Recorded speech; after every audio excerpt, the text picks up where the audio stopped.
নিজের যেটুকু আছে সেটুকু নিয়ে খুশি থাকার চেষ্টা করবেন, তাহলে দেখবেন জীবনে কখনো সুখের অভাব হবে না।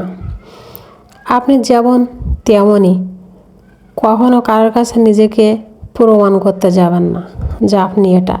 যদি কারোর বোঝার ক্ষমতা থাকে আপনাকে সে বুঝে নেবে, খুঁজে নেবে, আর না হলে না।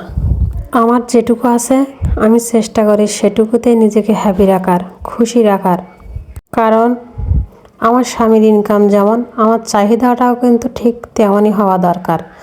প্রয়োজনের বাইরে জীবনে কিছু চাওয়াই অনর্থ, অনুচিত। আর চাহিদার বেশি কিছু চাইতে গেলেই দেখবেন অশান্তি। কারণ নেই তা কোথা থেকে এনে দেবে আপনাকে।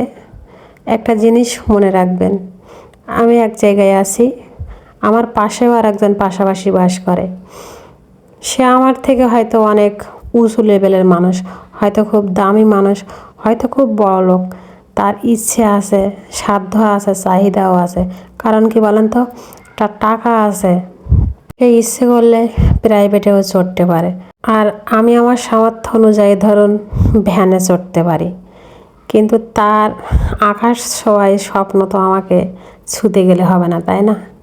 কখনো অন্যের ভালো জীবন দেখে নিজে আফসোস করবেন না। কারণ উপরওয়ালা আপনার জন্য যেটা বরাদ্দ রেখেছে ঠিক সেটাই আপনি জীবনযাপন করছেন বা জীবনে পেয়েছেন। আমরা অনেকেই কিন্তু বায়না করি, স্বামীর কাছে হোক, বাবার কাছে হোক, কিন্তু হয়তো আমরা এটা অনেকেই দেখি না যে তাদের ইনকাম কেমন, সামর্থ্য কেমন। আছে এমন অনেকেই জীবনে যে তাদের সামর্থ্য সাধ্যের বাইরেও কিন্তু আমরা আবদার করে বসি। কিন্তু আমাদের অপরপক্ষের ব্যক্তিগুলো, মানে যেমন ধরেন বাবা, স্বামী, এরা কিন্তু যথেষ্ট চেষ্টা করে আমাদের চাহিদাগুলো পূরণ করার জন্য। কিন্তু আমাদেরও উচিত তাদের দিকটা একটু ভাবা, তাই না? সংসারে বাবা বলেন, স্বামী বলেন, এরা কিন্তু স্ত্রী সন্তানের জন্যই দিনরাত কষ্ট করে। আর আমরা স্ত্রীরা বাড়ির চেষ্টা করি তার কষ্টের উপার্জিত টাকায় কেনা জিনিসগুলো যাতে অপচয় না হয়। সংসারের সব কাজগুলো অনেক যত্ন করে করি, কারণ সেগুলো যাতে নষ্ট না হয়, পুনরায় আবার কেনা না লাগে। আমি যতটুকু পারি চেষ্টা করি অপচয় কম করার, কারণ অপচয়কারীকে আল্লাহ পছন্দ করেন না।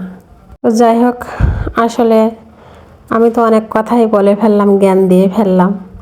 আসলে কতটুকু বলতে পারছি জানি না, আর আমার কথাগুলো আপনাদের কেমন লাগবে তাও জানি না। তো যাই হোক, আমার মেয়েরও একটু খিদে পেয়ে গেছে ইরার। তো ওর জন্য আমি ভাবছি ব্রেড দিয়ে একটা কিছু বানিয়ে দেবো, হালকা নাস্তা। কারণ সবাই রোজা, যেহেতু ওর দুপুরে একটু নাস্তার খিদে পেয়েছে আর কি। ভাত খাবে না, ও ভাতের খিদে পায়নি, ওর ভাত খাচ্ছে না। তো যাই হোক, আমি ভাবলাম যে ব্রেড আছে বাড়িতে, তো ওটা আমি একটু ভেজে দিই ওর। তো আমি যে ব্রেডের ভিতরে দেখতে পাচ্ছেন সাইডগুলো যে কেটে অনেকে ফালাই দেয়, মানে ওটা রাখে না। তো আমি ওগুলো কেটেছি ঠিক, কিন্তু পুনরায় আবার ডিমের এই গোলার ভেতরে ওগুলো দিয়ে দিয়েছি। আর ওইটা ডিমের গোলার ভেতর দিয়ে দিলে আপনার গোলার মিশ্রণটা একটু ঘন হবে, যাতে ব্রেডের গায়েটা ভালোভাবে ধরতে পারবে। তো আপনারা চাইলে এভাবেও করে দিতে পারেন। আর দেখছেন যে আমি ডিমের ভেতরে চিনি দিয়েছি পরিমাণ মতো, আর গুঁড়া দুধ দিয়েছি 3 চামচ, এই আর কিছু না। আর ডিম দিয়েছি 2টা। তো মিষ্টিটা আপনারা যে যেমন বাচ্চা পছন্দ করে বা তেমন দিতে পারেন।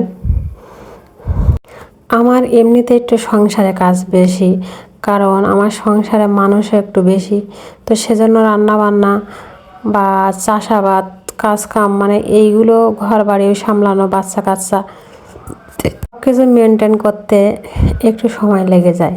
আসলে আমি এই ইউটিউব প্ল্যাটফর্মে কাজ করতে এসেছি এটার জন্য বলতে পারেন। হয়তো কোনো ইনকামের উদ্দেশ্য করে আমি আসিনি, মানে মন ভালো লাগে বা এই যে আপনাদের সাথে কথা বলি, কথাগুলো বলতে মনে হয় যে সারাদিন পরে কারোর সাথে একটু মানে নিজের মতো করে কথা বললেও ভালো লাগে আর কি।